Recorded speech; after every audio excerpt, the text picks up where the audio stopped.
नमस्कार दोस्तों, स्वागत है आपका स्टडी फॉर सिविल सर्विसेज में। जैसे स्टडी फॉर सिविल सर्विसेज के छात्र हैं तो ये वाला टेलीग्राम जरूर ज्वाइन करके रखिए। यूट्यूब चैनल में हमारे साथ है तो भी ये वाला टेलीग्राम ज्वाइन करना बहुत ज्यादा जरूरी है। सारे नोटिफिकेशन, सारे अपडेट, सारे मोस्ट इंपोर्टेंट पिक्स, सारा रिवीजन सब कुछ यहाँ पे बताया जाता है। हेलो दोस्तों, आप सारे व्यूअर्स का बहुत बहुत स्वागत है एक बार फिर से। यूपीपीसीएस की ऑफिशियल वेबसाइट पर आप फॉर्म देख सकते हैं।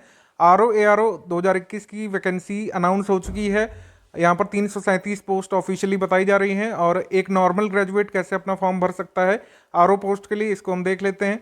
और इसमें साथ ही साथ ये भी बताते जाएंगे कि आपका अगर स्पेशल क्वालिफिकेशन है तो आप अपना फॉर्म कैसे फिल करेंगे और अदर पोस्ट को कैसे चूज़ करेंगे, सब कुछ डिटेल में स्टेप बाय स्टेप यहाँ पर बात कर लेते हैं।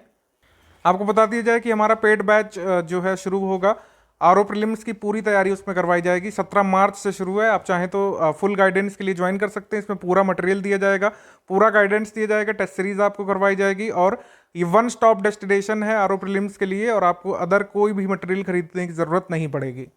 तो आइए सबसे पहले नोटिफिकेशन वाले इस वाले सेक्शन पर अगर आप जाएंगे तो आपको यहाँ पर एडवर्टीजमेंट ऑफिशियल वाला देखने को मिल जाएगा। इधर पे ये ऑफिशियल वेबसाइट है, इस पर आप जाइएगा upcs.up.nic.in है। इसमें दो आपको एप्लीकेशन शो हो रहे होंगे।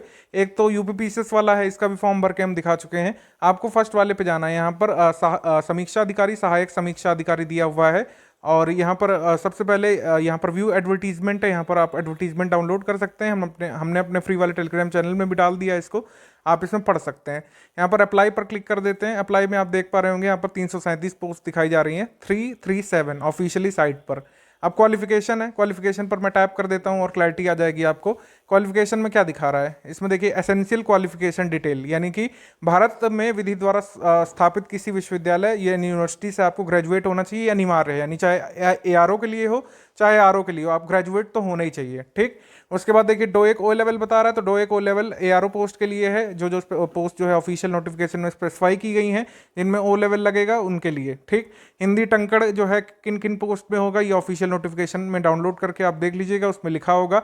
इंग्लिश टंकड़ वाला भी दिया हुआ है। ठीक है, और किसी में जो है हिंदी से स्नातक होना चाहिए, हिंदी लिटरेचर से, वो भी। यानी कुल मिलाकर आरओ पोस्ट के लिए आप अप्लाई कर सकते हैं अगर आप नॉर्मली बीएससी, बीकॉम या फिर कोई भी ग्रेजुएशन वाला सब्जेक्ट किए हुए हैं। ठीक, तो आइए यहाँ पर एक नॉर्मल ग्रेजुएट का फॉर्म यहाँ पर फिलअप करना शुरू करते हैं आरओ के लिए।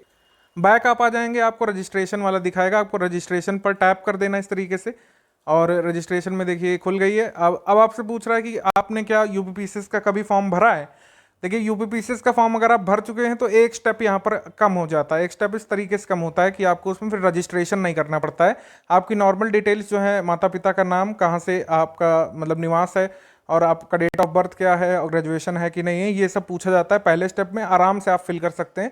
मैं यहाँ पर उस कैंडिडेट का फॉर्म भर रहा हूँ जिसने यूपीपीसीएस में भी अप्लाई किया हुआ था, तो मैं यहाँ पर येस कर दे रहा हूँ। अगर आप कोई भी फॉर्म भर चुके हैं यूपीपीसीएस का तो आप इसमें येस कर दीजिएगा।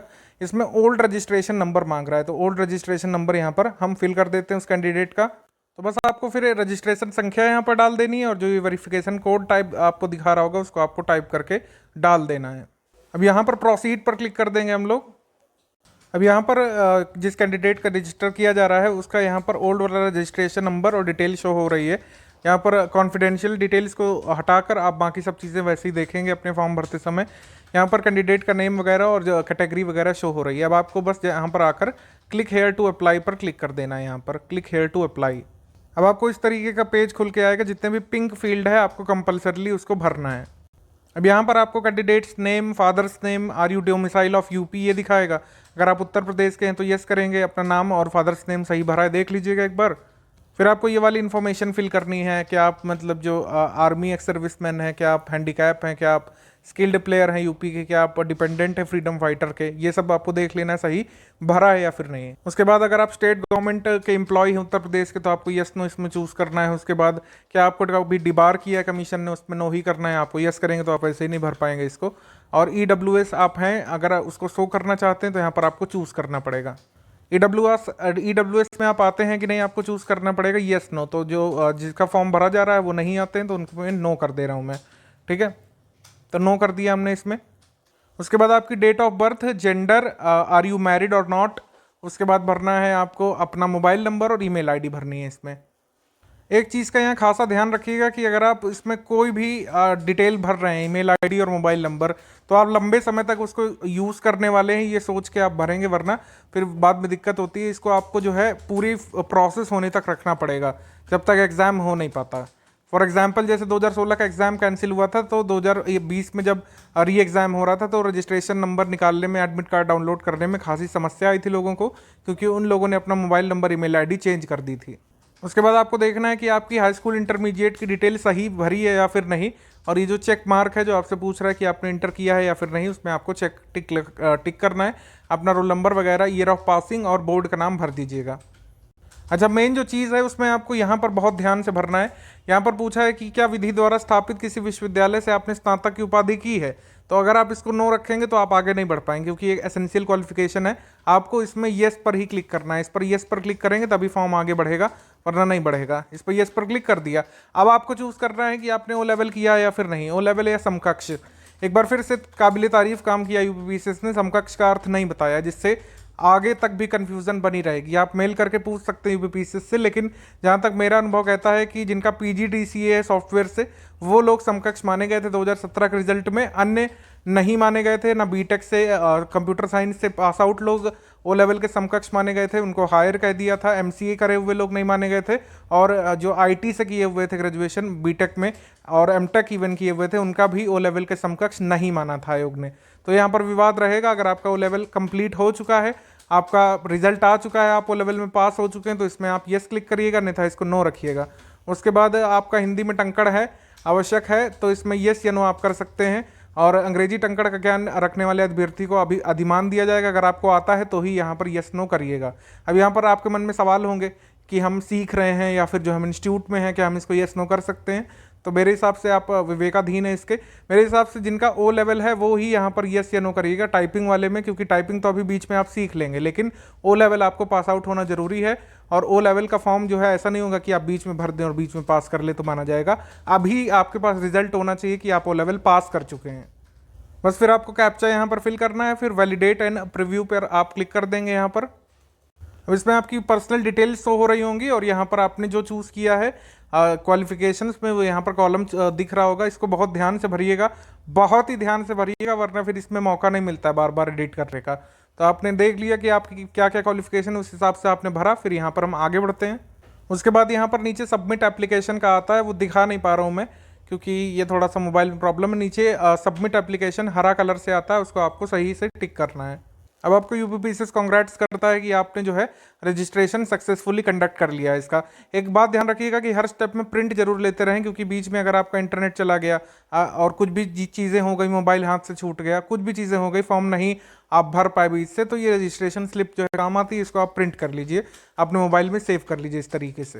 अभी आपसे कह रहा है कि बाकी सब चीज़ें आपने देख ली, अब आप यहाँ पर फ़ी फिल करिए। अगर आप फ़ी देंगे तभी फॉर्म आगे बढ़ेगा, अन्यथा फॉर्म नहीं भरा माना जाएगा। तो यहाँ पर आपको फ़ी पे करना है। अब एक और बार यूपीपीसीएस आपको मौका देता है कि अगर आपकी कोई भी डिटेल, फॉर एग्जांपल कास्ट, सब कैटेगरी, डोमिसाइल, पर्सनल इन्फॉर्मेशन अगर आप एडिट करना चाहते हैं अभी भी, तो आपके पास मौका है, आप यस पर क्लिक कर दीजिएगा। अगर आप पेमेंट करना चाहते हैं तो यहाँ पर नो पर क्लिक करिएगा। तो मैं यहाँ पर नो पर क्लिक कर दे रहा हूँ, क्योंकि मैंने देख लिया कि सब कुछ ठीक भरा है। हमेशा की तरह आपको उनकी पेमेंट गेटवे पर ले जाएगा और आपको इसमें जो है पेमेंट करना है। इसमें आप लाल वाला जो दिख रहा है प्रोसीड फॉर पेमेंट डिपॉजिशन, इस पर आप टैप कर दीजिए, क्लिक कर दीजिए। फिर आपसे पूछेगा कि क्या आप पेमेंट करना चाहते हैं। हाँ बिल्कुल, यहाँ पर ओके पर क्लिक कर देते हैं। अब आप SBI से फिल कर सकते हैं, अदर बैंक से फिल कर सकते हैं। अदर बैंक से करेंगे तो 6 रुपये ज़्यादा लगेंगे, ये आपको यहाँ पर देखना है। देखिए यहाँ पर भी आग्रह है कि आप प्रिंट पेमेंट रिसीप्ट जरूर कर लीजिएगा। ये लोग कुछ नहीं करते हैं तो इसमें दिक्कत आ जाती है कभी कभी, तो इस पर जो है टैप करके आप प्रिंट कर लीजिएगा अपने रिसीप्ट। बस फिर आपको प्रोसीड फॉर फाइनल सबमिशन पर यहाँ पर टैप कर देना है और आगे बढ़ जाना है। उसके बाद आपकी फ़ोटो दिखाएगा यहाँ पर, जो पुराने फॉर्म में आपने भरी होगी, ठीक है। और जो लोग पहली बार भर रहे हैं उनको फ़ोटो अपलोड करनी पड़ेगी। फ़ोटो कैसी अपलोड करनी है इसकी गाइडलाइन यहाँ पर लिखी हुई है। ऐसी फ़ोटो अगर आप बना लेते हो पेंट से तो अच्छी बात है, वरना रिकमेंडेड यही होता है कि किसी कैफ़े में जाकर उसको 20, 30, 40, 50 रुपये देकर इस तरीके की बनवा लें फ़ोटो, क्योंकि फ़ोटो रिजेक्ट हो जाती है तो फिर दिक्कत होती है। आपको इसी जो साइज़ है, जो फ़ोटो सिग्नेचर जो इस तरीके से आ रही है, जैसे इसमें आ रहा है मेरा फ़ोटो सिग्नेचर, इस तरीके से आपको इसमें करना है, ठीक। मतलब फ़ोटो के नीचे जो है सिग्नेचर इस तरीके से आना चाहिए, तभी जो है ये वैलिड माना जाएगा। बस फिर अगर आपको लग रहा है कि अपलोड की हुई फ़ोटो सही आ रही तो इसमें अपलोड फ़ोटो विद सिग्नेचर यहाँ पर कर दीजिए आप। जैसे हमने आपको शुरू में बताया था कि कुछ जो स्पेशल क्वालिफिकेशन वाली पोस्ट हैं, जैसे कि समीक्षा अधिकारी अकाउंट और उसके नीचे समीक्षा अधिकारी हिंदी वाला, समीक्षा अधिकारी उर्दू वाला, अगर इसके लिए आप स्पेसिफिकली एलिजिबल हैं तो आप इसको जो है भर सकते हैं। और उसके लिए जो है स्पेशल क्वालिफिकेशन क्या क्या लगेगा वो यहाँ पर लिखा हुआ है, ठीक है। तो आपको देखना है सहायक समीक्षा अधिकारी में ओ लेवल मांगा है। अगर आपके पास है तो यहाँ पर नो की जगह यस कर दीजिएगा, अगर आपके पास नहीं है तो इसको नो रहने दीजिएगा। आपको ये करना है कुल मिलाकर। अगर आप ये समीक्षा अधिकारी हिंदी के लिए एलिजिबल हैं, आपका जो हिंदी से ग्रेजुएशन रहा है तो आप इसको नो को यस कर दीजिएगा। अगर आपका अकाउंट रहा है एज अ सब्जेक्ट तो उसको आप यहाँ पर, और ओ लेवल रहा है तो उसको नो की जगह यस कर दीजिएगा यहाँ पर। ये कुल मिलाकर यहाँ पर करना है, अदरवाइज इसको नो रहने देना है। जो लोग सिर्फ आरओ के लिए भर रहे हैं, सिंपल ग्रेजुएट हैं, सभी को नो रहने देना है, सिंपल बात है। उसके बाद आपको सिंपली अपनी डिटेल्स भरनी है। यहाँ पर स्ट्रीट का नाम सीओ में आप चाहे फादर नाम डाल दीजिए चाहे अपना डाल दीजिए, इससे कोई दिक्कत वाली बात नहीं होती। और ये state name Uttar Pradesh, pin code जहाँ आपका पिन कोड हो, उसके बाद हाउस नंबर, सिटी नेम और डिस्ट्रिक्ट नेम ये आपको फिल करना है और डिक्लेरेशन पर यस करना है। यस करने के बाद आप प्रीव्यू फॉर्म पर आ सकते हैं। प्रीव्यू फॉर्म ये है, हरा वाला बटन, इस पर टैप कर दीजिए, ठीक है। और जो रह जाएगा वो बता देगा ये। तो हरे वाले बटन पर आप टैप कर दीजिए सब कुछ भर के। उसके बाद ये वेरिफिकेशन कोड जो भी आपके में लिख के आएगा आपको यहाँ पर टाइप कर देना है। आपको यहाँ पर शो हो रहा होगा कि आपका फॉर्म यहाँ पर भर चुका है, तो इसको आप प्रिंट एप्लीकेशन स्लिप को यहाँ पर ले सकते हैं। इसमें प्रिंट एप्लीकेशन स्लिप कर दीजिएगा, इसको रखना ठीक रहता है फ्यूचर के लिए। आप इसको सेव कर लीजिएगा, सेव एज PDF कर लीजिएगा कम से कम अपने मोबाइल में। और इसमें आपको दिखा रहा होगा कि your application is under processing, तो इसका मतलब प्रोसेसिंग पर है। अगर कुछ गलती हुई तो आपको मैसेज आ जाएगा ईमेल पर, अगर कुछ ना हुआ तो आपका फॉर्म एक्सेप्ट हो चुका है। आप देख सकते हैं ईमेल पर भी आ गया है, ईमेल पर जो है कंफर्मेशन आ जाएगा। हालांकि कोई जो है SMS नहीं भेजा जा रहा है फिलहाल, ईमेल पर आ चुका है कि जो है आपने अपना फॉर्म सक्सेसफुली आरओ के लिए सबमिट कर दिया है।